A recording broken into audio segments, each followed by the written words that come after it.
안녕하십니까. 경향신문 구교영 기자입니다. 정치부 기자들이 모여 주요 정치인의 속내를 파헤치고 미래를 탐구하는 프로그램이죠. 인물비상구 22회 순서 시작하도록 하겠습니다. 오늘은 새로운 분들과 함께합니다. 이름하여 유유 시스터즈 유설이 기자, 유경성 기자 나오셨습니다. 안녕하십니까? 안녕하세요. 야, 두 분이 이제 나오시니까 이 광경을 보고 많은 분들이 우리 인물비상구의 터줏대감이라고 할 수 있는 이용옥 기자, 김진우 기자 드디어 경질됐냐 이런 생각 하실 것 같은데 그런 게 전혀 아니고요. 새로운 분들이 한 달에 한 번씩 나와가지고 굉장히 프레시하게 분위기 전환을 하기 위해서 나오게 됐다는 점을 여러분들께 미리 양지를 드리면서 두 분 소개를 좀 해야 되는데 유설이 기자, 오늘 이제 인물비상구 첫 순서 임하는데 네. 좀 마음가짐이 좀 어떻습니까? 너무 떨리는 마음으로 열심히 준비했고, 저는 이제 가장 좀 최근까지 정치부 출입하다가 네. 이제 좀 다른 업무를 맡고 있는데, 그래서 좀 생생한 좀 재밌는 정치권 얘기를 전달해 드리는 걸 목표로 나왔습니다. 유경선 기자도 사실은 뭐 사회부도 했지만은 네. 정치부도 경험이 있지 않습니까? 네, 저도 정치부를 과거에 좀 출입을 했고요. 최근까지는 아니지만 또 국민의힘을 출입을 했었습니다. 그리고 저도 굉장히 좀 두 분 부장께서 워낙에 이렇게 중량감 있게 해주시던 차에 걱정이 많이 됐지만 또 두 분 너무 제가 좋아해서 네. 어려운 결정을 하고 오늘 첫 방송에 임하게 됐습니다. 어쨌든 예. 간에 제가 아는 두 분은 워낙 말씀도 잘하고 정보도 많기 때문에 우리 시청자 여러분들께 유익한 방송을 할 수 있을 거라고 믿어 의심치 않습니다. 오늘 인물비상구에서는 국민의힘을 흔드는 사람들을 주제로 이야기를 해볼까 합니다. 첫 탐구 대상은 전한길 씨부터 시작을 해보려고 하는데요. 이번에 국민의힘이 8월 22일 전당대회를 앞두고 뭔가 친길과 반길, 전한길 블랙홀에 빠지는 느낌인데요. 유경선 기자, 네. 전한길 씨는 과연 어떤 인물입니까? 전한길 씨는 일단 다들 아시다시피 한국사 강사 출신이시죠. 일단 본명은 전유관입니다. 이 본명 관해서는 나중에 또 얘기할 일이 있을 거고요. 네, 1970년 8월 21일 경북 출생이고요. 경북대 지리학과를 나왔고, 그래서 전공은 학사는 이제 한국사가 아닌데 대학원에서 한국사 석사를 수료를 하고 그 이후에 워낙에 언변이 좋아서 그런 것 같아요. 예, 네. 그래서 학원 강사로 이제 일을 시작을 했다가 굉장히 1년 만에 확 성장을 하고 좋은 곳에서 스카웃도 되고 하면서 이제 그때부터 강사의 길을 걷기 시작했다고 합니다. 지금은 전한길 뉴스라는 그 매체를 네. 창간을 했고 뭐 공명선거 전국연합 뭐 이런 곳에 대표를 하고 있습니다. 저도 예. 이제 그 방송을 준비해야 되니까 전한길 씨가 쓴 책이 있을까 해서 찾아봤더니 2023년 6월에 에세이 형식의 글을 썼는데 제목이 내 인생 우습지 않답니다. 불과 2년 전에 쓴 작품인데 거기에 어떤 대목이 있냐면은 그 강의 외길을 가겠다 이런 다짐이 담겨 있는데 표현이 이렇습니다. 지금 당장 나에게 국회의원 하라고 한다면 안 한다. 네. 의사 가운 줄 테니 해라? 안 한다. 판사복 주고 판결하라고 하면 안 한다. 그러면서 나는 강의하는 게 제일 좋다 그랬는데 이분이 과연 이렇게 잘 나가던 한국사 강사가 왜 이걸 본업을 그만두고 정치를 시작하게 된 겁니까? 저도 궁금해서 이제 윤석열 전 대통령의 그 주변 가까운 측근들이 좀 어떻게 생각하나 물어봤는데 그들이 이렇게 표현을 하더라고요. 확신범이다. 확신범이다. 네. 네. 그러니까 뭐 다른 욕심이 있어서라기보다 그 안에서는 정치적 신념에 따라서 그렇게 열심히 윤석열 전 대통령을 돕는 것 같다. 이렇게 좀 판단을 하고 있더라고요. 아, 그런 마음가짐에서 그런 것이다. 네. 나라를 구하기 위해서 나라를 구하기 위해서 아닌 게 아니고 전한길 씨가 지난 윤석열 탄핵 국면에서 가장 열심히 모습을 비췄던 게 세이브 코리아라는 개신교 단체가 주도하는 집회였고 네. 거기서 이제 여러 가지 활동을 했는데 도대체 나라를 구하겠다. 세이브 코리아 어떤 단체고 그들이 한 집회는 어떤 겁니까? 세이브 코리아는 이제 그 소년보 목사라고 부산에 있는 세계유로 교회의 목사인데 이 사람이 이제 윤석열 전 대통령 탄핵 반대를 하면서 또 이제 부정선거로는 굉장히 크게 주창을 했던 집회입니다. 국민의힘 의원들도 수십 명 나와서 거기 나가서 기도를 하기도 했었고요. 뭐 황교안, 민경욱, 뭐 이제 모스탄, 석동현 이제 이런 그러니까요. 이름들이 네. 이제 거기에 나왔고 전한길 씨가 이제 나가서 굉장히 열정적으로 거기서 많이 뭐 연설도 하고 했었는데 방금 저 이설희 기자 확신범 얘기하셨었는데 저도 그래서 너무 궁금해가지고 대체 이 사람이 이제 왜 이렇게 됐을까? 근데 놀랍게도 12월 그 6일에가 그러니까 이제 2024년 12월 6일이면 비상계엄 직후잖아요. 사흘 뒤죠. 네. 네, 그때 연설한 내용을 보면은 굉장히 정상인의 그 말이거든요. 아, 12월 6일만 해도 네, 그때만 정상인의 범주다. 네네 그때만 해도 뭐 여러분 정말 간밤에 너무 많이 놀라셨죠. 이러면서 본인도 너무 무서웠다. 그리고 그리고 뭐 이제 전두환 얘기를 하면서 박정희 전두환 정부 때 우리가 역사책에서 배워왔던 그런 내용들 되풀이될까 봐 너무 무서웠다.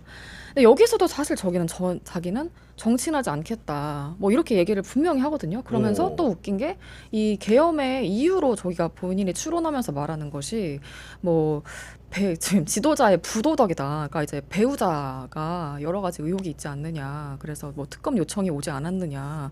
그래서 이거를 막기 위해서 이제 비상계엄을 선포를 했다고 보여진다라는 식으로 본인이 얘기를 하거든요. 네. 그러고 나서 얼마 안 있다가 갑자기 사법부 탓을 합니다. 뭐 사법부가 대한민국을 망쳤다. 그리고 오. 나서 또 얼마 뒤에 언론이 대한민국을 망쳤다라고 하다가 그 불똥이 선관위로 튀더라고요. 아, 부정선거론으로. 네. 그래서 그 단계마다 이제 뭐 어떤 식으로 사고가 발전하셨는지는 잘 모르겠지만 만약에 정말 확신범이라고 한다면 방금 말씀하신 것처럼 진지하게 부정선거론을 믿어서 정말 그렇게 하는 것이 아닌가 뭐 이런 생각까지 좀 들더라고요. 네, 저는 개인적으로 이제 믿는다는 표현에 주목을 하게 되는데 기본적으로 이제 그 전한계 씨가 이제 대중들을 만났던 곳이 종교적 공간이기도 하고 그런 종교적인 신념과 정치적인 목적 의식이 맞닿아서 뭔가 윤석열 정부라는 것을 등에 업고 본인이 발화하는 부분이 없지 않은 것 같거든요. 그러니까 뭐 한국의 보수 진영과 기독교 우파는 이제 이 둘이 결합한 건 굉장히 오래된 문제고 하루 이틀 된 문제는 아니고 그리고 이제 이번에 이제 탄핵 국면이나 개헌 국면에서도 이제 많이 보셨다시피 그 집회에서 버스와 이제 인력을 동원할 수 있는 게 기독교 우파다 보니까 당연히 이제 자연스럽게 도드라질 수밖에 없는데 조금 의아한 부분은 이제 뭐 이제 기독교를 믿으시는 분들은 잘 알겠지만은 무속이나 뭐 통일교 같은 거는 굉장히 허용될 수 없는 이단이거든요. 근데 이제 사실 윤석열 정부는 정말 끊임없이 무속 논란이 많았던 정부잖아요. 근데 그거를 이제 많은 이제 기독교 이제 신자들이 속한 보수 진영 지지자들이 그런 걸 약간 받아들일 수 없는데 왜 약간 그렇네. 이 정부를 지지하는지가 네. 조금 약간 황당하기도 하고 앞뒤가 안 맞는 좀 그런 측면이 있어요. 그리고 정말 약간 황당하고 좀 재밌는 부분이 그러니까 이를테면 지금 계속 이제 특검에서 굴러가는 게 그러니까 통일교에서 김건희 여사한테 다이아몬드 목걸이와 이제 샤넬백을 줬다는 걸 수사를 하고 그렇죠. 있잖아요. 네. 근데 이제 그걸 또 건진법사라는 다른 사입이 약간 종교인으로 추정되는 분을 통해서 또 그거를 로비를 했다는 거잖아요. 그러니까 지금 하나의 사건에 두 개의 무속이 지금 약간 무속 또는 약간 이단이 이렇게 등장하는 약간 이런데 좀 약간 기독교 진영에서 이렇게 윤석열 전 대통령을 계속 약간 지지한다는 부분이 좀 아이러니하다. 네, 좀 이렇게 봅니다. 그래서 종교 믿는다라는 부분에 대해서 말씀을 해주셨는데 그 맹목적인 믿음이 대체 어떻게 가능할까? 예전에는 좀 반공 이데올로기가 좀 강했던 것 같아요. 보수 개신교계에서. 근데 최근에는 그 반공에 더해서 뭐 좀 반동성애라든지 또 학생 인권이라든지 이런 부분들로 좀 그 사상의 전선이 좀 옮겨가면서 이것들이 새로 이들을 좀 동원하는 어떤 그 결집의 계기가 되고 있지 않나 좀 이런 생각을 하고 그래서 아까 이제 말씀하신 게 되게 다양한 종교들 간의 이상한 협업 관계잖아요. 말하자면 그러니까, 그 윤석열 네. 정권을 비호하기 위한. 근데 이제 이게 그 원래 신천지라고 하면 개신교계에서는 거의 경기를 하는 게 정상이거든요. 뭐 신천지 뭐 추수꾼들이라고 하잖아요. 이런 사람들이 뭐 정말 교회에 잘 굴러가고 있었던 교회에 들어와서 한두 명 이렇게 좀 설교하고 자신들의 어떤 그 믿음을 전파를 하면서 한 공동체를 흔들기 시작하면 교회 하나가 아예 파탄나는 거는 굉장히 이제 그런 사례들도 많았다고. 그래서 이제 교회마다 뭐 신천지 출입 금지 뭐 이런 것들을 되게 공공연하게 써붙이던 분위기가 기억이 나는데 최근에는 그런 분위기도 좀 많이 흐려졌다고 해서 굉장히 좀 희한한 그런 국면인 것 같습니다. 어쨌든 간에 그 종교들의 가치 동맹을 통해서 윤석열을 지키려는 움직임들이 일어난 것 같은데 그 전한길 씨 책 얘기를 제가 서두에 좀 드렸는데 이분의 책에도 보면 신기한 게 이제 보통 기독교의 10계명 이런 얘기 하잖아요. 천주교에서도 네. 마찬가지고. 근데 전한길의 10계명을 적어놨더라고 보니까. 근데 그런가요? 그 중에서 최근에 그 전한길의 행적과는 굉장히 불일치하는 표현들이 두 가지가 등장하는데 그 첫 번째 계명 중에 하나는 말절제. 아, 그러면서 이제 그 뒤에 붙여놓은 말이 대부분 다 기독교적인 어휘로 가득 차 있습니다. 어떻게 설명하냐? 무릇 더러운 말은 너희 입 밖에 내지도 말고 오직 덕을 세우는 데 소용되는 대로 선한 말을 하여 듣는 자들에게 은혜를 끼치게 하리라. 근데 은혜로운 말을 본인이 잘 안 하고 있죠. 지금 보면은. 그렇죠. 저주를 굉장히- 벗고 있는 거 아닌가. 네, 그런 상황 중에 하나가 이제 굉장히 이질적인 측면이 있고 또 하나는 감정 절제를 또 10계명 중에 하나로 내세우고 있는데 이분이 뭐라고 얘기하냐? 분을 쉽게 내는 자는 다툼을 일으켜도 노하기를 더디하는 자는 시비를 그치게 하느니라. 제가 지금 끊어읽기를 좀 잘못했는데 쉽게 얘기해서 분을 쉽게 내면 안 된다는 얘기를 하는데 이분이 나타나는 강연 영상마다 그렇죠. 분노가 가득 차 있는데 이거는 모든 썸네일마다 격정적인 표정이 이렇게 썸네일로 가득 차 있잖아요. 그러니까 본인의 네. 그런 실제로 본인이 스스로 세운 10계명과도 상당히 어긋난 이제 행보를 보인다는 점에서 이분이 도대체 어떤 지점에서 이렇게 분노하여서 윤석열을 지지하고 탄핵을 반대하기에 이르렀는가 이렇게 찾아가다 봤더니 접점이 하나 드러난 게 있죠. 기본적으로 윤석열과 함께 부정선거 관련된 영화를 네. 함께 보는 풍경 그렇죠. 네. 그게 연출되지 않았습니까? 유선 네, 기자? 맞습니다. 같이 영화 보면서 그때 저희 그 정한보 기자가 직접 영화도 관람했는데 그때 아멘 소리가 나오고 그랬다고 박수 터져 나오고 네. 그랬던 게 기억이 남는데 그때 좀 재밌는 표현을 했어요. 이제 전한길 씨가 윤석열한테 예수님과 같은 존재다 이런 이제 표현을 썼는데. 저는 이게 표현이 굉장히 재밌었던 게 사실은 비상계엄 이후에 많은 국민들이 자연스럽게 모든 국민이 당연히 탄핵에 찬성할 거라고 생각했잖아요. 근데 사실은 굉장히 막판에 좀 팽팽하게 좀 찬반이 갈렸었는데 사실 그 구심점 역할을 했던 게 전한길이었거든요. 그러니까 전한길 입장에서는 그러니까 이제 윤석열 입장에서는 전한길이 매우 고마운 존재라고 하고 실제로 지금도 매우 고마워한다고 해요. 네, 그렇기도 본인도 하고. 뭐 저 대통령이 특검에서 2번 조사받고 와가지고 뭐 본인한테 고맙다고 울면서 전화했다고 울면서 본인이 이제 얘기한 부분들도 있었고요. 예. 그러니까요. 결국은 네. 이제 또 그 작품의 제목을 보더라도 부정선거 신의 작품이니까 여기서도 이제 그 신이라는 존재가 등장을 하게 되는데 여하간 이런 여러 가지 측면에서 전한길 씨의 행보 자체는 어떻게 보면은 종교를 넘어서서 사람들이 좀 이해하기 어려운 구석이 있다는 설명을 드릴 수 있을 것 같은데 이분이 비단 윤석열의 탄핵을 반대하는 데 그치지 않고 윤석열의 형사재판에서 그의 무죄를 주장하는 데 그치지 않고 심지어는 6월 9일에 국민의힘에 입당을 신청을 했고 요게 서울시당에서 수용이 됐다는 거 아니겠습니까? 네, 맞습니다. 아까 처음에 이제 그 본명 말씀을 드렸는데 이분의 본명이 전유관입니다.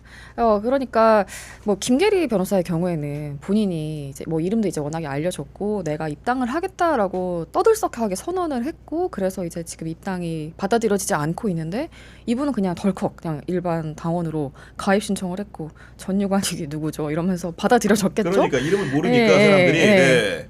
그래서 그 이후에 이제 이게 알려지면서 완전 국민의힘이 발칵 뒤집힌 지금 모습이 된 거죠. 알았으면은 어떻게 뭐 적절하게 본인들도 뭐 이렇게 모션을 취하거나 하면서 했을 텐데 약간 급습을 당한 건지 아니면은 정말 뭐 일각에서 얘기하는 것처럼 뭐 몰래 알면서 받아준 건지 네. 뭐 모르겠지만. 근데 결국은 왜 그러냐? 전당대회를 앞두고 이제 당원 표심이 굉장히 선거에 중요하기 때문에 전한길 씨 개인이 들어온 게 아니고 본인의 주장에 따르면 뭐 10만 양병설까지 운운하면서 이번 전당대회에서 내가 정치적인 영향력을 10분 발휘하겠다 이런 표현을 하고 있기 때문에 과연 전한길이가 누구를 대표 만들려고 하는 거냐 이런 얘기가 의도에 있지 않습니까, 유소리 기자? 네, 그렇죠.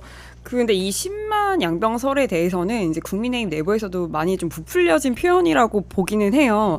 제가 보니까 그 국민의힘의 비대위원인 김대식 의원이 이제 한 라디오에서 한 발언을 보면 본인이 여러 경로로 확인을 해봤는데 당원 증가 수치가 확인된 바 없다. 네, 없다고 해요. 네. 그냥 아마 이제 본인의 정치적 영향력을 좀 부풀려서 좀 과장해서 표현한 것으로 보이고 본인도 말했듯이 이제 전환기를 품는 자가 당대표가 된다 뭐 이런 표현을 했잖아요. 네. 그래서 아마 이제 반탄을 이제 주장하는 그런 김문수 후보나 뭐 주진우 의원이야 뭐 많이 나왔죠. 장동혁 의원들 뭐 그들을 아마 이제 뭐 심정적으로 지지하지 않을까 그렇게 봅니다. 아니 보태서 물어보면은 그래도 네. 이제 국민의힘 내부 분위기가 전한길의 네. 입당 이후에 우리 언론도 이제 친길 반길 표현 쓰는 것처럼 굉장히 좀 어지러운 분위기가 연출되는 건 맞는 거죠. 그렇죠, 네. 그렇죠. 어지럽다기보다 뭐 확고하게 갈라지지 않는 친길파, 네. 뭐 반길파, 뭐 길핵관이라는 표현까지 등장했잖아요. 기획관까지. 기획관까지 네. 등장해서 굉장히 명확한 구도로 가는 게 맞는 것 같아요. 그런 상황이고 네, 네. 어쨌든 간에 이제 친길 반길이라는 용어로 세력이 나누어진다는 것 자체가 어떻게 보면 벌집 같은 표현이 적합할 정도로 굉장히 혼란스럽게 진행되는 측면이 없지 않은 것이고 결국은 그 전한길이 이제 초래한 이 사태를 어떤 방식으로 과연 이제 국민의힘이 정리할 수 있을까 이런데 의문을 갖는 분들이 많은 것 같거든요, 유경선 기자. 네, 당장은 사실 좀 어떻게 정리를 하기가 일단은 그 서울시당에서 징계를 검토를 한다는 거잖아요. 근데 이게 뭐 우리가 이제 일반적으로 생각할 때는 이런 부정선거론을 주장을 한다든가 윤석열 전 대통령의 뭐 무죄를 주장을 한다든가 하는 이런 여러 가지 본인의 생각이 그 일반의 상식과 많이 동떨어져 있고 사회에 분명히 안 좋은 영향을 미치기 때문에 징계가 어렵지 않지 않을까라고 생각을 일반적으로 할 수 있지만 또 어떻게 보면 이거를 일단 이렇게 올려놓고 계속 묵히면서 뭐 좀 지켜보지 않을까라는 관측을 하는 것도 있더라고요. 그렇게 보면 단기간에 이런 혼란상이 좀 정리되지 않은 네. 어려울 수 있지 않을까 좀 이런 생각이 들고 당장 지금 이제 그 당대표 출사표를 던진 그 의원들 중에서도 이제 뭐 서로 의견이 다르잖아요. 지금 뭐 김문수 전 후보 같은 경우에는 뭐 이제 뭐 전환길이 극우냐, 극우가 무엇인지를 누가 규정할 수 있느냐, 또 그리고 무슨 이제 이상한 꼭 이럴 때만 희한하게 다양성이라는 단어가 등장을 하는데요. 네. 뭐 다양성이라는 뭐 기체 아래 이걸 품어야 된다, 뭐 빅텐트, 뭐 이런 여러 가지 이야기들이 등장하는 걸 보면 이 진짜 정말 당을 접수를 진짜 이 세력이 정말 이 소위 우리가 극우 세력이라고 말하는 사람들이 이 당을 접수를 할 수도 있겠다. 그리고 저는 아까 선배가 이제 말씀하신 그 전환길에 져서 제목 내 인생 우습지 않다가 자꾸 지금 떠오르는데 그러니까 되게 이제 그 양병설을 이야기를 하면서 굉장히 이제 그런 아래에서 당원들이 뭔가 민주적인 구조로 민주적이라는 말 여기다 써도 될지는 잘 모르겠습니다만 어쨌든 그 일반 당원들의 힘으로 이제 이 당이 굴러가야 된다. 이들의 의사가 더 많이 반영되어야 한다. 당이 그렇게 되어가야 되지 않겠느냐라는 그런 말들을 좀 하더라고요. 그래서 정말 이제 본인은 뭐 저 전면에 나서지 않더라도 자기를 어떻게 보면 뭔가 수단으로 해서 자기랑 뜻을 같이 하는 사람들이 정말 이 당의 주류가 되는 이런 그림을 이 사람은 좀 꿈꾸고 있는 것이 아닐까 좀 이런 생각이 좀 들었습니다. 예. 우리 유설이 기자 같은 경우는 국민의힘 출입을 몇 년이나 했죠? 저 한 2년 좀 넘게 했습니다. 2년 좀 넘게, 그러니까 네. 2년 정도 지켜봤는데 사실은 그 지켜본 기간 중에서 지금 제가 보기에는 가장 큰 위기로 여겨지는데 이 결말이 과연 어떻게 될까? 기자들은 좀 어떻게 생각을 합니까? 저는 물론 근데 뭐 늘 했던 패턴과 비슷한 패턴으로 보이고 있어. 그러니까 이를테면 쌍권 지도부가 계엄 탄핵 국면에서 이제 윤석열 탈당을 시키지 않고 좀 명확하게 선을 긋질 않았었잖아요. 되게 오락가락한 행보를 했었는데 지금도 똑같이 그렇게 하고 있거든요. 그러니까 눈치를 보는 거죠. 그러니까 핵심 지지층의 일부가 당연히 이제 뭐 탄핵을 반대하고 이랬으니까 이 전환길한테도 가혹하게 하지 못하고 있는 거거든요. 그러니까 대표적인 예가 송원석 원내대표가 처음에 전환길 씨가 입당을 했을 때 아니 한 명이 뭐 입당하는 게 뭐 대단한 일이라고 호들갑이냐 이런 식으로 별일 아니라는 식으로 또 얘기를 하다가 또 여론이 심상치가 않으니까 또 서울시당에 시켜가지고 조사를 하고 이런 게 이제 그냥 여론 눈치 보면서 왔다 갔다 하는 거거든요. 그러니까 여기서 사실 명확하게 선을 긋고 그렇게 하면 그렇지. 되게 쉬운 길로 갈 수 있는 건데 계속 그 길을 못 가고 있다. 그래서 답답하죠. 네.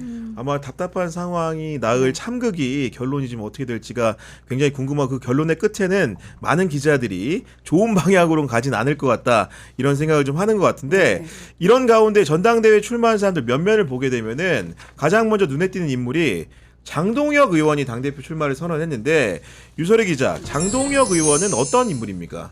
네, 제가 간단하게 양력을 설명을 해드리면 1969년도에 충남 보령에서 태어났고요.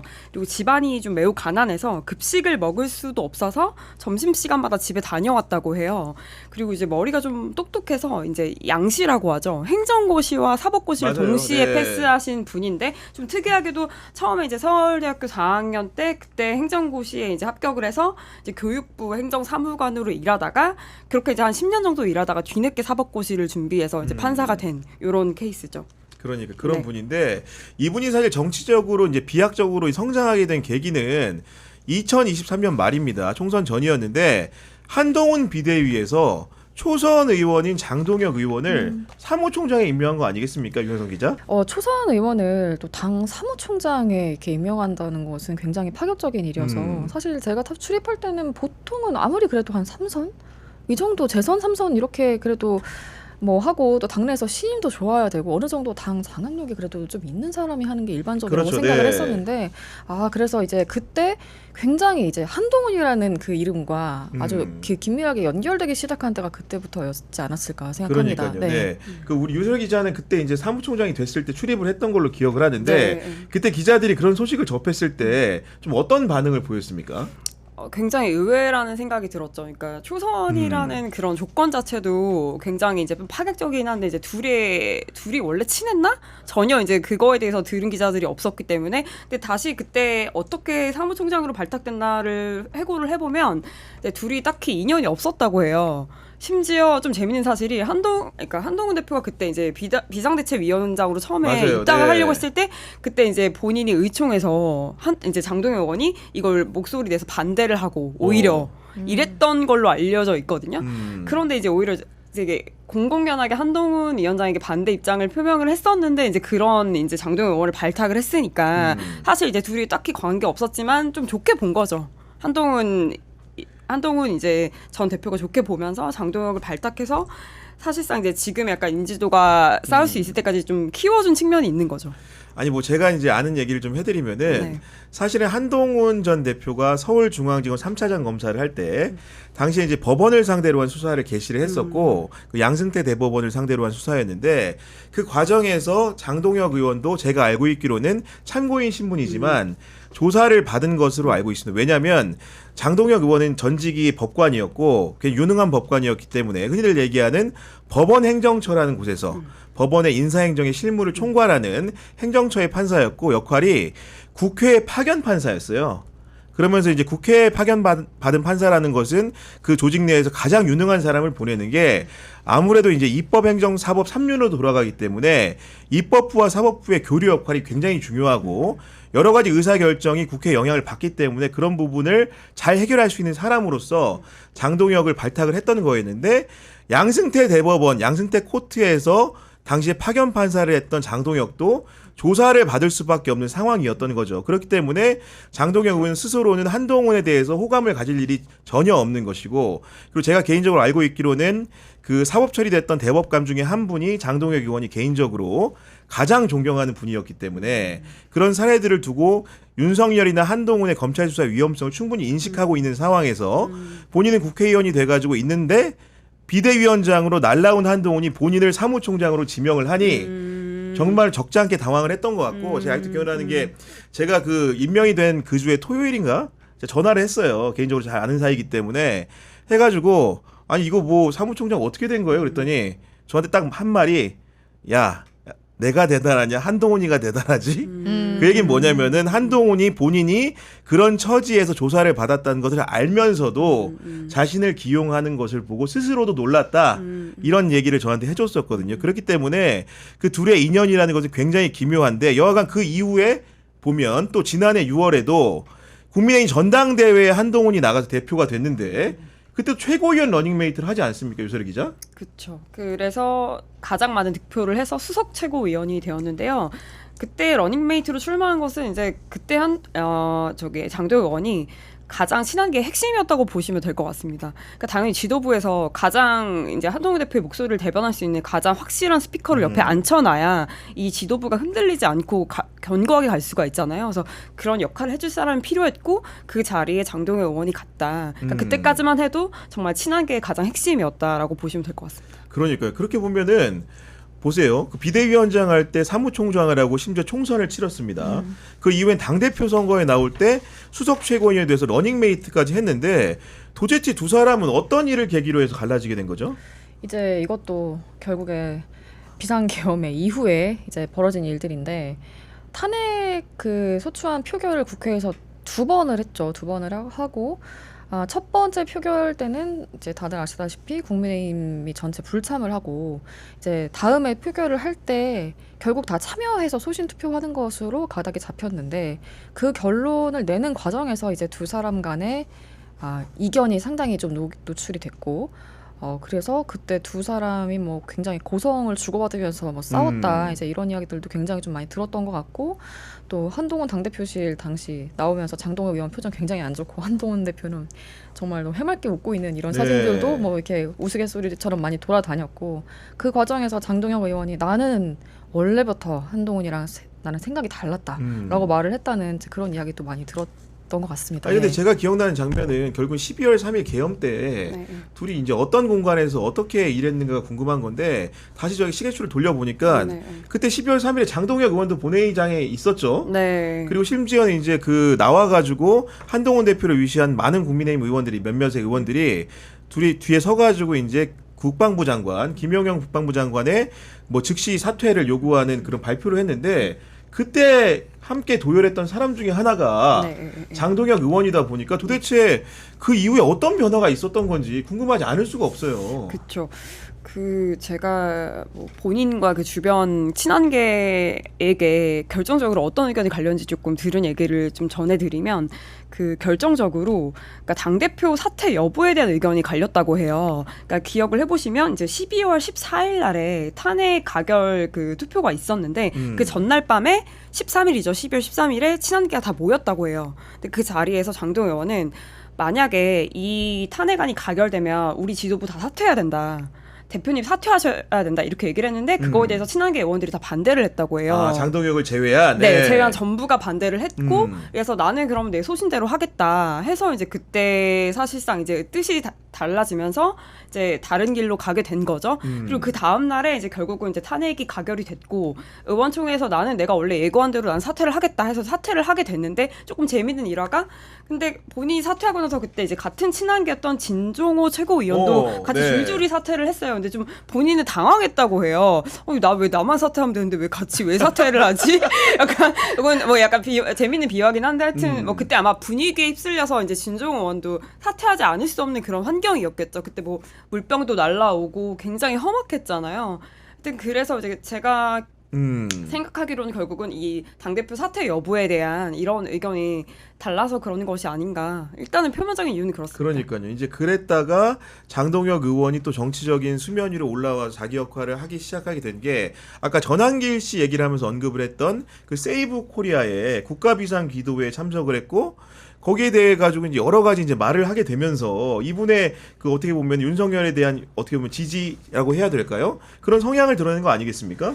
네, 그 세이브 코리아 집회에서 그 이제 계속 돌아다니는 발언은 이번 계엄도 하나님의 계획이다. 하나님이 뭐 대한민국을 새롭게 하실 것이다라고 하면서 이제 한동훈 대표와 갈라선 이후에 정말 거침없는 발언과 그런 거침없는 행보를 이어나가기 시작을 했고 일단은 뭐 개신교 신자라고 하더라고요. 그래서 개신교 신자로서 이 어느 정도 그런 포지션이 이런 세이브 코리아 집회 같은 곳을 좀 나가게 하는 하나의 요인도 되지 않았을까 싶고요. 네, 네. 그런 부분도 있고 실제로 이제 그 기도회에 그치지 않고 최근에도 보면은 본인이 이제 전당대회 당대표 출마 선언을 하기 전에 네. 토론회를 개최하게 되는데 네. 그 자리에도 전한길 씨가 나왔죠. 네, 그러니까 네. 지난 15일에 203040 특이해요. 2030까지 듣는데 2030 40 청년들에게 듣는다 이런 이제 국민의힘의 새로운 길은 있는가 이런 걸 주제로 해서 이제 토론을 열었는데 거기에 이제 전한기 씨를 연사로 초청을 한 거죠. 근데 이거는 속내가 너무 뻔하죠. 그냥 본인이 이제 그 다음에 당 대표 출마를 이렇게 했잖아요. 네. 그러니까 그 지지층을 내가 이제 먹겠다.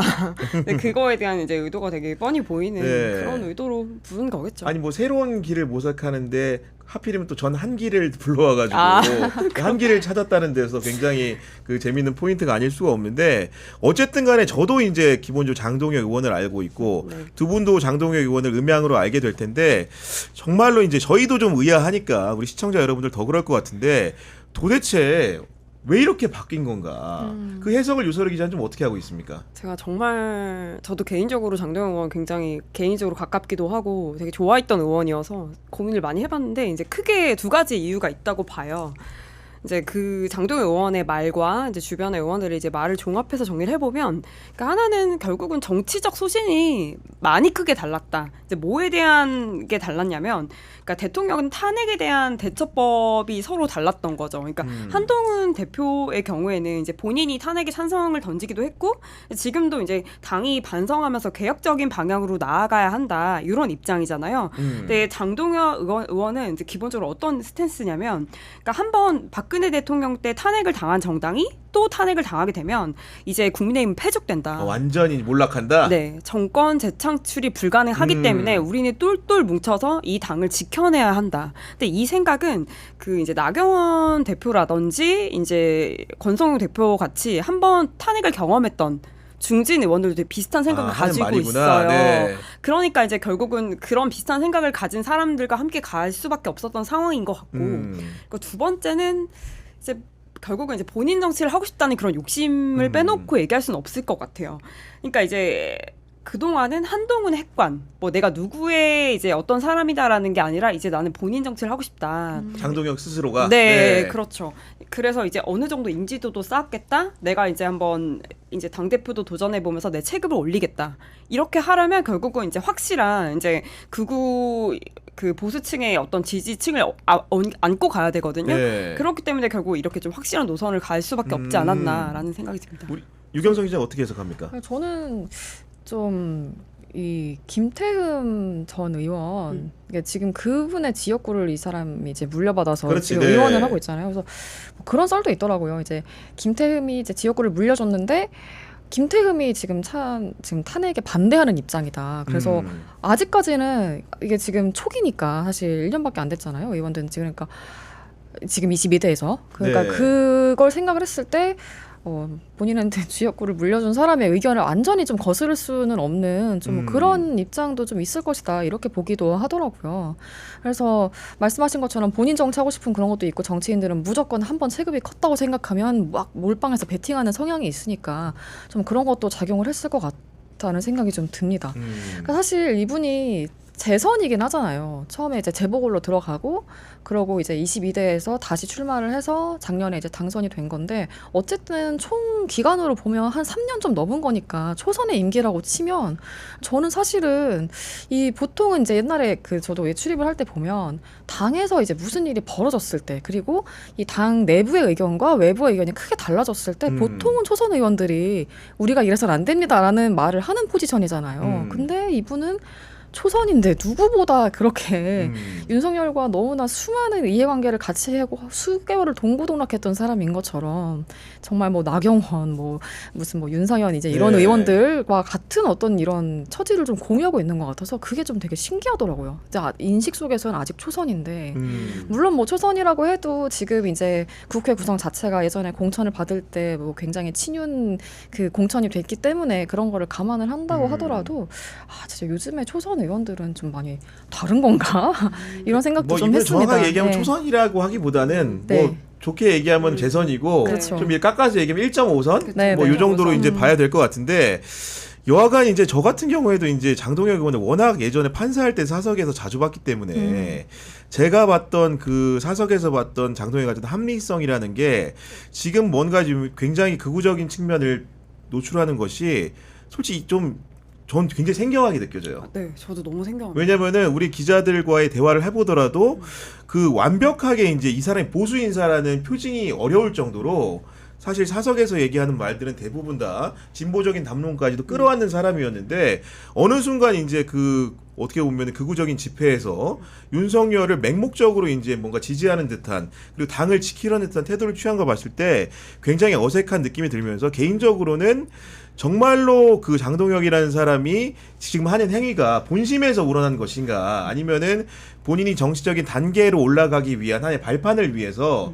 지금의 지지자 구성군이라든가 이런 것들을 감안해서 가면을 쓰고 정치적인 행위를 하는 것인가, 이런 생각도 들게 되는데, 그 지금 기자들이 사실 장동혁 그 의원 자체가 대변인도 했기 때문에 굉장히 자주 만나는 위치에 있었고, 우리 유설희 기자도 적지 않게 보고 얘기 나누지 않았습니까? 네, 저도 개인적으로 굉장히 가까웠고 자주 만나서 식사도 하고 그랬고, 많은 기자들이 굉장히 좋아합니다.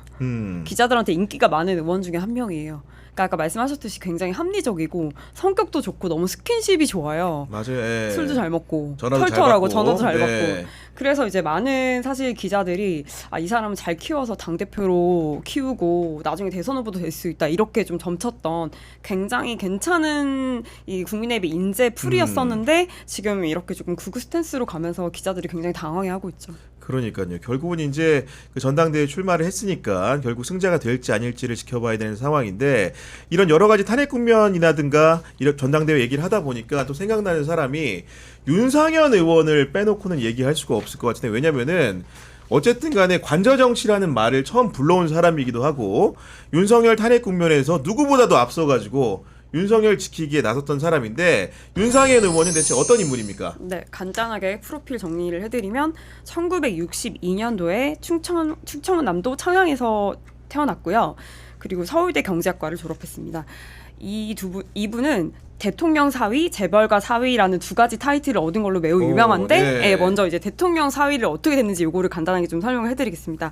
그리고 이제 그 전에 좀 특이한 게 작은 할아버지가 친일 인명사전에도 등재된 그래요? 몰랐네. 그러니까 일제 강점기 때 조선인 최초로 종로 경찰서장을 지냈는데 근데 그때 이제 종로서에는 정말 수많은 독립운동가들이 끌려가서 고문을 당했던 그런 곳 중에 하나입니다. 그리고 하여튼 이제 윤석열 의원이 공부를 굉장히 잘해서 서울대 경제학과를 갔는데 요 고등학교 때 과외팀이 좀 재밌어요. 그러니까 고등학교 때 전두환 씨 부인 이순자 씨가 공부를 잘하는 고위직 자제들을 모아서 연희동에 이제 과외팀을 운영을 했대요. 과외팀을? 네, 과외팀을 운영을 했는데 그 과외팀 중에 한 명이 이제 윤상현 의원이었고 그리고 이제 나중에 윤상현 씨가 대학 졸업 후에 결혼한 효선 씨 그때 같이 과외를 하는 전두환의 딸 하나밖에 없는 딸 고명딸 둘이 과외를 하면서 처음에 인연을 맺었고 대학 졸업하면서 이제 결혼을 하게 된 거죠. 야, 그러니까 뭐 보면 전두환의 사위라는 게 그냥 된 게 아니고 네. 과외를 하다가 어떻게 보면 간택이 돼서 이제 아마도 결혼을 한 것으로 보이는데 그다음에 이제 윤상현 의원은 이제 그 쉽게 얘기해서 전두환의 사위, 뭐 재벌가 사위라는 네임 타이틀뿐만이 아니고 18대 국회의원으로 금배지를 단 이후에 22대까지 무려 내리 5선을 했는데 네. 그 사이에 보면은 순탄치 않은 일정들이 많이 있죠. 네. 유설희 기자. 네. 그쵸. 그러니까 처음에 정계 발을 들인 게 2008년인데 그 전에 한 2번을 시도를 했는데 계속 공천을 못 받아요. 그러니까 처음에는 2000년에는 이제 서울 동작구 의뢰 공천을 신청했다가 안 되고 그 다음에 2002년에 또 하남시에 공천 신청했다가 탈락되고 드디어 이제 2004년에 인천 남구 의뢰 이제 공천을 받게 되는데 그때 이제 민주당 후보에게 밀려서 이제 낙선을 하게 되는데 드디어 이제 2008년에 처음에 이제 국회에 처음에 발을 들이게 되고 그때 이제 국회의원도 되면서 이제 그때 재벌가 사회도 같이 되는 거죠. 그때 2010년도에 롯데그룹 신격호 회장의 남동생인 신준호 푸르밀 회장의 딸 신경아 씨와 그때 재혼을 하게 됩니다. 네, 근데 그때 굉장히 세기의 결혼식이었던 게 박근혜 당대표도 결혼식에 왔다고 해요. 네, 그런 상황인데 일단은 저는 그 결혼식을 이제 뭐 2번 한 건 누구나 뭐 재혼 상혼 할 수 있는 거니까 그런 건데 한 번은 정치권에 거두하고 이제 어떻게 보면 결혼을 하고 그 일가에 들어가고 한 번은 또 재벌가에 이렇게 들어간다는 게 사실은 굉장히 이례적인 것 같고 그쵸. 과연 이분이 어떤 재주가 이렇게 많기 때문에 이런 결혼을 할 수 있었던 거지 유설희 기자는 좀 어떻게 생각합니까? 저는 개인적으로 이분이 굉장히 어디가 권력이고 이제 그걸 굉장히 잘 판단을 해서 거기에 좀 잘 이렇게 붙어서 줄을 잘 선다? 줄을 잘 서서 네. 승승장구하는 스타일이라고 보여져요. 그러니까 박근혜 대통령 때도 그때 박근혜 대통령을 사석에서 누나라고 부를 정도로 굉장히 박근혜 전 대통령하고 가까웠던 사이고 그래서 진박이라고 불렸었잖아요. 맞아, 진실한 네. 그래서 그렇게 불릴 정도로 그랬고 이제 재미있는 일화를 하나 소개를 해드리면 그 박근혜 전 대통령이 이제 국회에 왔는데 그때 이제 의전 절차가 있잖아요. 함부로 다가가고 이렇게 하면 안 되거든요. 근데 그때 멀리서 대통령님 저 여기 있어요 이러면서 이렇게 진짜로? 네, 불렀다가 그러니까 이제 박근혜 전 대통령이 환하게 웃으면서 거기 계셨네요 이렇게 하다가 이런 게 다 찍힌 거예요.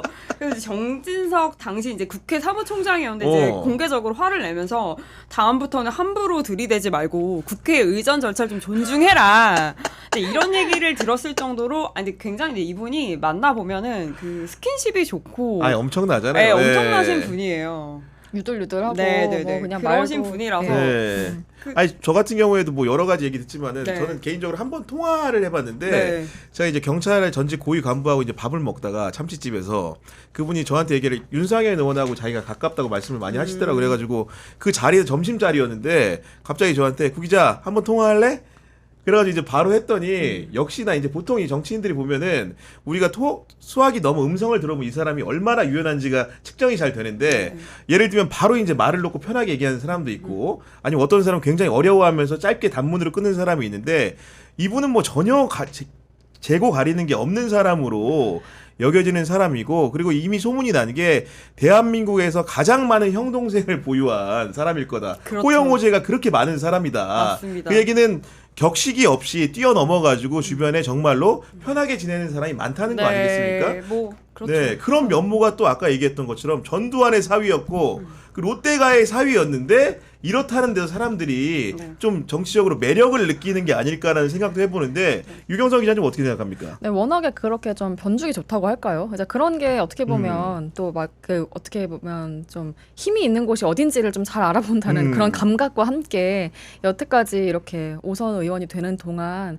큰 문제 없이 아직까지는요. 그러니까요. 네, 그렇게 네. 지금 살아온 어떤 배경이지 않을까 싶은데 의원들도 또 굉장히 좋아한다고 하더라고요. 뭐 회식 자리 이런 거 있으면 뭐 빠지지 않고 가고 아까 말씀하신 것처럼 수많은 형 동생을 보유한 배경에는 네. 좀 그런 게 있었을 것 같고 뭐 기자들도 그래서 물론 뭐 그 사람의 선택에는 굉장히 좀 의문을 품는다고 하더라도 아 일단은 말을 잘해주는 의원이다라는 생각은 좀 갖고 있었던 것 같아요.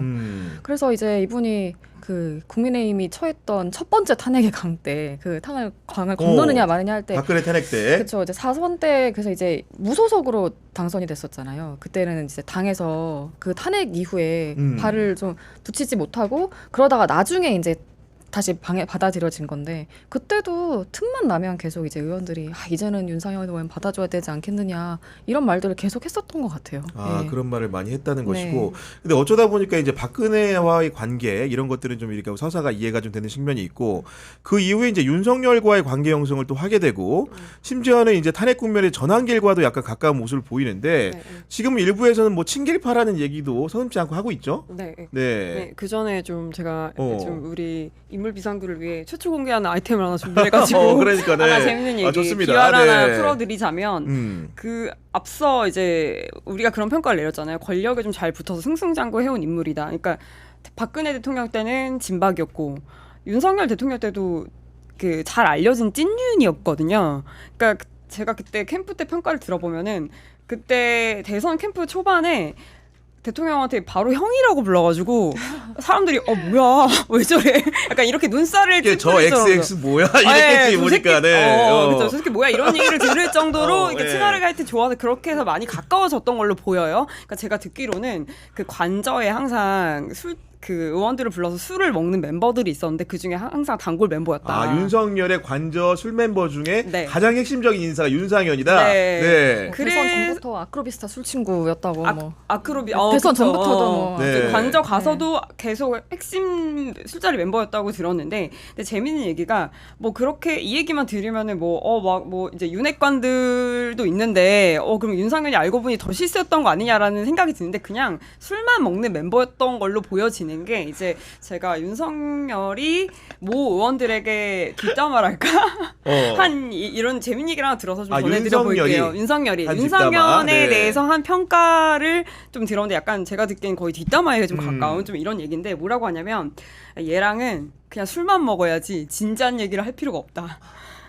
그럼 곤란한 부탁만 한다. 그러니까 윤석열이 윤상현에 대해서 평가하기를 네. 얘랑은 술 친구로만 지내야지 너무 한도 없이 깊이 친해지면 나한테 무리한 부탁도 한다. 이런 취지로 답을 했다는 거죠. 그러니까. 그러니까 네. 그냥 뭐 술 먹기 좋은 사람이지 그냥 진지하게 고려했던 걸로 보이진 않아 보이죠. 그래서 윤석열이 어떻게 보면 전환기를 또 이렇게 메신저로 쓰려고 하는 게 아닌가 싶은 생각도 좀 드네요. 아 윤상현을 네. 굳이 쓰지 않고 윤상현 같은 네. 경우에는 어쨌든 본인도 굉장히 노회한 정치인이고 본인의 판단이나 이해관계에 따라서 대통령의 말을 또 임의로 본인이 편집해서 전할 수도 네. 있으니까 좀 그런 게 아닌가 싶은 생각이 들었습니다. 아닌 게 아니라 지금 네. 사실은 윤상현 의원이 목요일에 굉장히 놀라운 입장을 내놨는데 그 본인 토론에 이제 그 축사를 시킨 거 아니겠습니까? 전환기를 축사시킨 거에 대해서 이제 당시 후회한다는 취지에 사과드린다는 취지에 이제 그 글을 올리고 이제 기자회견도 한 것 같은데 그러니까 이런 상황들이라는 게 아마도 이제 본인의 효용에 따라서 뭔가 사람을 고쳤을 수 있는 준비가 언제든 된 분 아닌가 그쵸. 이런 생각이 좀 든다는 것이고 아까 말한 것처럼 윤석열이 큰 권력이고 태양일 때는 그를 따르지만 그가 몰락하는 순간 또 다른 주머니를 꿰찰 수 있는 사람이다. 다만 그러면 왜 탄핵 기간에 윤석열을 열심히 지켰는가? 그건 당연한 게 함께 지금 수사를 받는 운명 공동체 아닙니까? 그렇죠. 왜냐하면 그 취임식 전날에 명태균 씨가 그 윤석열, 김건희랑 통화한 걸 들어보면은 상현이한테 얘기하겠다고 한 것이고 김영선 전 의원의 공천을 그 얘기는 기본적으로 당시에 공관위원장이 지위에 있던 사람이 윤상현이었기 때문에 그런 부분들 때문에 자신의 죄과를 좀 가리기 위해서 윤상현이 탄핵당한 그 윤석열과 동거 관계를 일부 한 것이 아닌가라는 생각을 하게 되고 그 관계도 얼마든지 간에 조속히 정리될 수 있는 것이다. 이런 추측을 할 수밖에 없는 것 같습니다. 보면은요. 네. 기자들 같은 경우에 윤상현 의원하고 술자리 밥자리 많이 하죠. 그쵸, 많이 네. 하는데 그 제가 출입했을 때는 그때 이제 당 대표도 출마하고 본인이 이제 굉장히 좀 체급을 올리는데 굉장히 혈안이 되어 있어가지고 그때 본인 조직에 좀 필요한 사람들을 많이 만나느라 좀 기자들을 많이 오히려 그때 못 만났던 것 같아요. 자기 이제 조직 관리하느라 바쁘다고 네. 맨날 그렇게 얘기를 했던 기억이 나고 좀 재밌는 얘기를 하나 해드리면 아까 이제 좀 그런 말씀하셨잖아요. 윤상현 의원의 좀 기회주의자적인 그런 면이 면모가 있다. 면모가 예. 있다. 근데 이거를 의원들도 많이 알고 있어요. 많이 알고 있는데 알겠지, 당연히. 약간 재밌는 얘기 하나 들었는데 좀 얄미운 이미지라고 해요 의원들한테. 얄밉다. 네, 얄밉다. 왜 네. 얄밉냐? 그 뭐 잘 아시다시피 이제 계엄 이제 이후에 탄핵 국면에 이제 호위무사 역할을 해서 본인이 이제 인지도를 올렸잖아요. 그럼 그 본인이 호위무사면은 아침 새벽부터 밤늦게까지 뭐 관저 앞을 지키던지 뭐 그래야 되는 거 아닌가요? 근데 예를 들어서 이런 식이죠. 이제 친윤계 의원들이 아침에 정말 추운데 그 이제 겨울이잖아요. 추운데 이제 새벽에 꼭두 새벽부터 이제 밤까지 지키고 있어요. 근데 윤상현 의원은 안 나타나요. 현장에는? 네, 현장에 안 나타나다가 한 밤 9시쯤 되면 나타납니다. 그 뭐라고 하면서 뭐냐면 아 대통령이 이때쯤에 술을 먹고 싶어 한다. 이때쯤이면 관저에 부를 거다. 그래서 9시쯤에 딱 나타났는데 실제로 그때 이제 막 카메라가 이제 막 다 찍고 대통령이 불러요. 그럼 또 관저로 딱 들어가요. 다 찍혀요.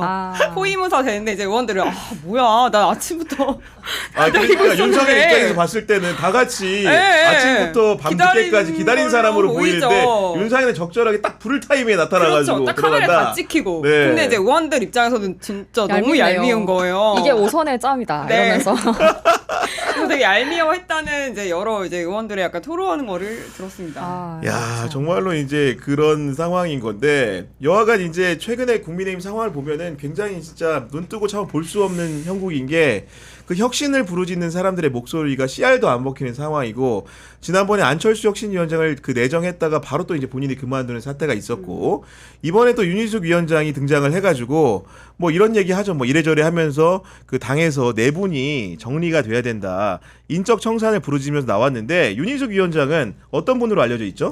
윤희숙 위원장은 굉장히 그 이미지가 좋았죠. 아주 초선일 때.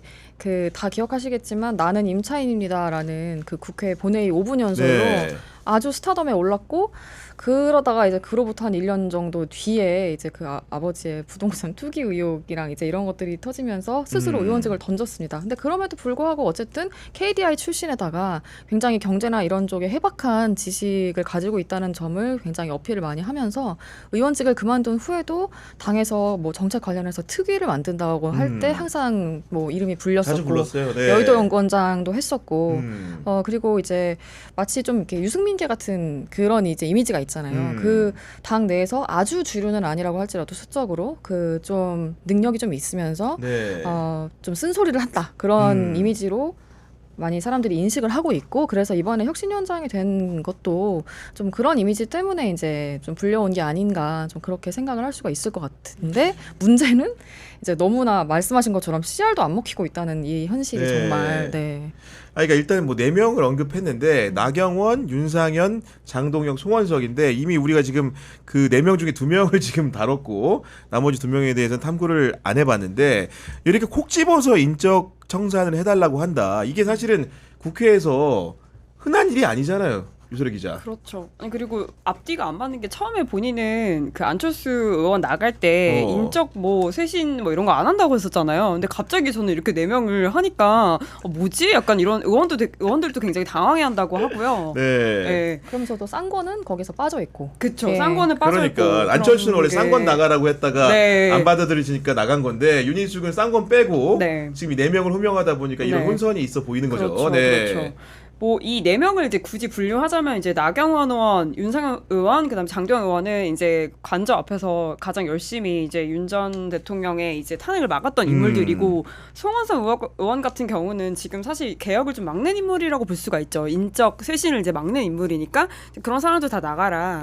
뭐 이렇게 했는데 사실상 뭐 이제 전당대회 앞두고 있으니까 혁신인 동력을 거의 잃었다고 봐야겠죠. 그러니까요. 저는 개인적으로 윤희숙 그 의원이 전 의원이죠. 이분이 이제 그 대학원에서 강의할 때 제가 한번 들어본 적이 있는데 제가 뭐 이제 일반 대학원을 다닌 게 아니고 뭐 특수하게 이제 갈 일이 있어서 들어봤는데 윤석열 정부 초반이었던 것 같은데 이분이 당시에 하는 강의 내용이 윤석열을 공개적으로 이렇게 나쁘다 잘못됐다 한 건 아닌데 굉장히 이제 잘 우리 민주주의하고 이제 여러 가지 시장 경제를 얘기하면서 잘 가는 방향은 아닌 것처럼 말을 하길래 제가 느꼈던 거는 총선 전이었거든요. 그러다 보니 그 얘기를 들으면서 아마도 이준석 등등과 함께 이제 세력적으로 달리해서 총선을 그 여당이 좀 이렇게 분할해서 틀리는 상황이 있을 수 있겠구나라는 생각을 했는데 생각보다 거기까지는 또 가지 않고 결국은 언제 나오나 봤더니 당이 어떻게 보면 몰락해가는 국면에서 윤석열을 어떻게 보면 정리해야 될 시점에 나와가지고 구원투수 역할을 하는 건데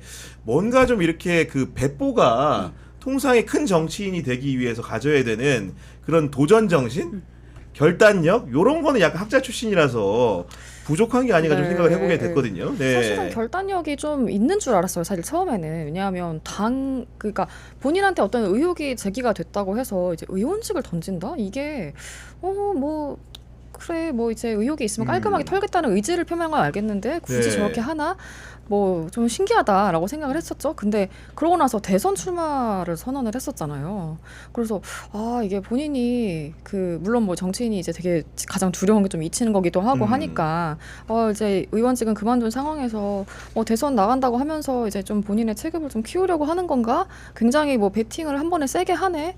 이렇게 생각을 했는데 지금 말씀하신 것처럼 학자 출신으로서 이런 판단력이라든지 또 당내에 어떤 자기가 어떤 기반이 없는 상황에서 이렇게 내는 것이 동력이 역학보도에 대한 좀 이해라든가 네. 이런 게 좀 약간 좀 부족하지 않나 싶은데 기본적으로 윤상현, 윤희숙 얘기했는데 우리가 또 쌍권처럼 쌍윤이라고 얘기한다면은 유설이 기자 쌍윤의 미래 좀 어떻게 예측을 하고 있습니까? 쌍윤의 미래 끝났다고 봐야죠. 뭐 본인이 뭐 윤석열 의원 뜬금포로 사과했지만 본인이 그동안 한 행적을 지울 수 없죠. 호위무사로 이미 전 국민이 다 알고 있는데 그리고 윤희숙 의원도 본인이 뭐 저는 나름 의미 있는 목소리를 냈다고 하지만 결국은 네. 전 정치력의 부재 때문에 결국은 이제 그러니까요. 발휘하지 네. 못했다고 보거든요. 그래서 안타깝지만 둘 다 끝났다. 이렇게 보여지고 이제 아까 뭐 윤희숙 의원이 이제 당내에 좀 어떤 캐릭터냐 이런 좀 평가를 조금 전해드리면은 그러니까 워낙 똑똑하잖아요. 똑똑한 건 의원들이 다 이제 인식을 하고 있고 약간 유승민 전 의원이랑 이미지가 좀 비슷하다고 해요. 그러니까 세상에서 본인이 제일 똑똑하고 좀 남들은 좀 그러니까 약간 네. 그렇게 그래서 주변에 조금 사람이 없는 그런 이미지. 그래서 수요일도 보면은 뭐 당 의원총회에서 뭐 혁신위원장 데려다가 이제 혁신안을 뭐 설명을 뭐 하기로 했네. 뭐 근데 뭐 윤희숙 혁신위원장이 오기로 했었다. 근데 또 윤희숙 위원장은 뭐 의원총회 한다고 하길래 부르면 가겠다고 했다. 근데 나한테 더 연락 온 게 없어서 안 갔다. 또 당에서는 아니다 분명히 오시라고 했고 온다고 했다 이러면서 희한한 진실 게임을 하고 있더라고요. 네. 그래서 사실 무슨 뭐 그것도 이제 무슨 정말 혁신을 제대로 밀어붙이는 것도 아니고 혁신안을 설명을 하는 자리에 서로 뭐 참석 여부 참 불참 여부에 대해서 이렇게 말이 갈리는 것만 봐도 참 좀 저런 걸로 지금 저렇게 싸우는 정도면 힘들겠다. 예. 그리고 윤희숙 전 의원 같은 경우에는 제가 책을 좀 봤더니 그러니까 이게 책이 뭐 정책의 배신, 정치의 배신이라 그럴싸해가지고 열어보면은 그러니까 이 문재인 정부 복판에서 선거 치러가지고 2020년에 들어온 거잖아요. 그냥 문재인 정부 조지는 것밖에 없어요. 그러니까 정치에 대해서 굉장히 이렇게 오랫동안 탐구하고 이렇게 학문적으로 정립이 된 게 아니고 당시 시류를 잘 타고 KDI 교수 출신이고 경제적으로 유능한데 문재인 정부의 무능함을 질타하면서 그런 바람에 편승해서 이제 국회의원 배지를 달 수 있지 않았는가라는 생각을 좀 해봤습니다. 네. 이 마지막으로 인물비상구의 시그니처 코너인데 두 분으로부터 한 줄평 각각 들어보도록 하겠습니다. 먼저 유설희 기자부터요. 네. 4명 다 해야 되는 거죠? 네. 일단 해보세요. 그러니까 유니스 친윤의 액세서리다. 친윤의 액세서리다. 액세서리로 네. 끝났다. 이렇게 어. 좀 보고 장동혁 의원은 변했다. 변했다. 네, 네. 그리고 윤상현 의원이 이거 좀 들으면 좀 충격받으실 수 있지만 기회주의자. 원래 그런 사람이었다. 이미 뭐 앞에 다 얘기했는데 네, 다 뭔지 얘기했지만 기회주의자. 네. 원래 그런 사람이었다. 네. 그리고 전환길 제발 한국에서 사라져줘. 이렇게 마치겠습니다. 우리 그 네. 유경선 기자는 어떻게 준비해 왔죠? 네. 네. 저는 전환길 전 강사라고 할까요? 아무튼 뭐 이분의 경우에는 사람이 변하는 데는 한 달이면 충분하다. 네, 이렇게 생각을 했고요. 왜냐하면 그 비상계엄 뭐 사흘 뒤만 해도 네. 윤석열 대통령이 전 대통령이 배우자 때문에 비상계엄을 한 거라고 말을 했었으니까. 장동혁 의원 같은 경우에는 윤석열, 한동훈, 장동혁 배신의 계보 좀 이렇게 말을 해보고 싶고요. 네. 또 윤성현 의원 같은 경우에는 뭐 본인이 하신 말 있잖아요. 1년 지나도 다 잊어먹고 찍어주더라. 3년 뒤에도 기억하겠습니다. 라고 말하고 싶고 윤희숙 혁신위원장 같은 경우에는 애 많이 쓰네. 라고 좀 말을 해보고 싶습니다. 예. 알겠습니다. 어쨌든 간에 오늘 프로그램 마감하기 전에 두 분 다 이제 어떻게 보면 인물비상구 첫 출연을 했는데 생각보다 이용욱 선배, 김준 선배 잘하죠? 너무 해보니까. 잘하십니다. 네, 방송이 다 정말, 되셨어요. 정말 되게 존경하는 마음으로 네. 다시 바라보게 됐고요. 그래서 저는 뭐 국민의힘이 네. 항상 막 그때 김종인 비대위원장 불러서 혁신한다 막 이랬을 때 제가 출입을 했었어요. 근데 그때는 정말 모두가 다 희망에 부풀어 있었거든요. 정말 마치 진짜 중도 실용을 되게 표방하는 새로운 그러니까, 정당으로 네. 거듭날 것처럼 5년짜리 또 안 되는구나 그렇게 하는 게라는 되게 생각을 새삼 이번에 네. 좀 해보게 됐습니다. 네. 알겠습니다. 정치부 기자들의 본격 정치인 사담의 인물비상구는 여러분과 함께 만드는 프로그램입니다. 경향TV 유튜브 채널에 들어오셔가지고 보고 싶은 정치인, 듣고 싶은 정치인 이름을 적어주시면 저희가 적극적으로 발굴해서 방송하도록 하겠습니다. 지금까지 유유시스터즈 유설희 기자, 유경선 기자와 함께했습니다. 오늘도 함께해 주신 여러분 감사합니다. 감사합니다.